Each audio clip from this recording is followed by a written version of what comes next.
Bonjour, ladies and gentlemen, et nouveaux visiteurs sur la chaîne YouTube. Ici Mr. Flamingo, et bienvenue pour une nouvelle vidéo. Aujourd'hui, c'est assez différent des vidéos que je fais habituellement sur les films, ou plutôt les bandes annonces de films qui viennent de sortir, parce que j'ai déjà regardé la bande annonce. Et là, c'est pas vraiment une vidéo réaction.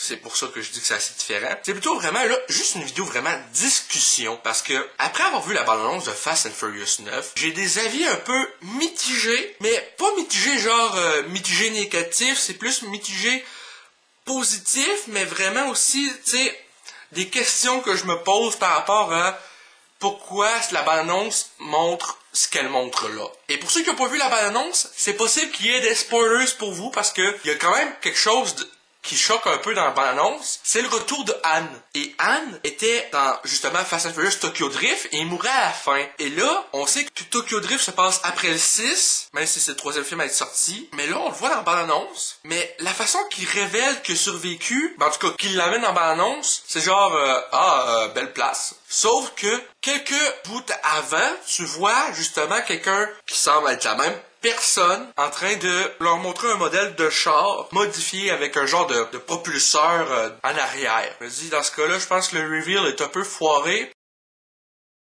Autre que ça, j'ai trouvé la bande-annonce divertissante. C'est clair que ça doit se dérouler au moins 2-3 ans après le 8e, puisque là, le petit Brian Toretto, le fils de Dom, qu'on a vu dans le 8e, qui était encore un bébé, là, est vraiment rendu à 2 ans et demi, 3 ans. Et ça a l'air vraiment pas pire le fait que, tu sais, Dom semble s'être recasé au début de la bande-annonce avec le personnage de Michelle Rodriguez, qui est, je pense, Letty dans les films. Et là, justement, de voir qu'il s'est comme recasé, qu'il élève son fils du mieux qu'il peut, puis que là, la marque pogne. Bon, c'était prévisible un peu que la marque allait pogner, surtout que là, le film n'est pas encore sorti, mais j'ai une idée un peu de quoi ça va arriver dans le film, parce qu'on découvre dans la bande-annonce que Dom a un frère cadet qui est joué par John Cena. Et ça a l'air vraiment intéressant pareil parce que c'est pas ce qu'on est habitué de voir souvent dans les films niveau action et mise en scène par rapport à ce qu'on voit dans la bande-annonce et dans les Fast and Furious en général. C'est tout le temps quelque chose genre, c'est pas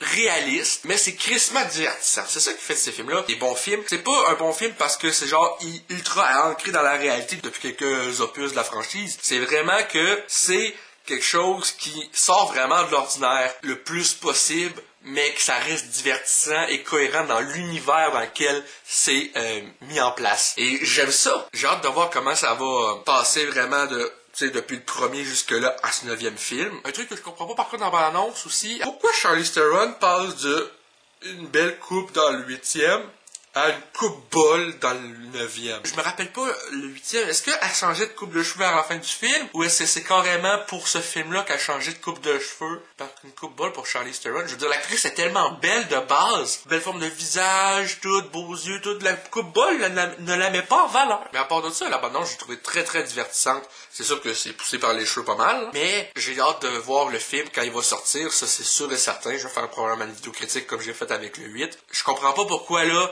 C'est sûr que là, le film est pas sorti. Fait que dans la bande-annonce, ça ne nous met pas en contexte pourquoi Mia Toretto est dans le film, alors que elle puis Brian sont supposés s'être comme mis à la retraite de ces affaires-là pour élever leurs 2 enfants. Mais garde, s'il y a une explication dans le film que là, Brian est avec les enfants, puis elle a des affaires justement à régler vu que c'est son frère à elle aussi, le personnage de John Cena. Regarde, tant que c'est expliqué dans le produit final, je suis ouvert à l'idée. Fait qu'enfin bref, c'est pas mal tout ce que j'ai à dire pour cette bande-annonce de Fast and Furious 9. J'espère que ça vous a plu. Si c'est le cas, n'hésitez pas à me le dire dans les commentaires, à laisser un petit like, ça fait toujours plaisir, et un abonnement à ma chaîne pour de nouvelles vidéos chaque semaine, normalement. Sur ce, c'était Mr. Flamingo, et je vous dis à bientôt.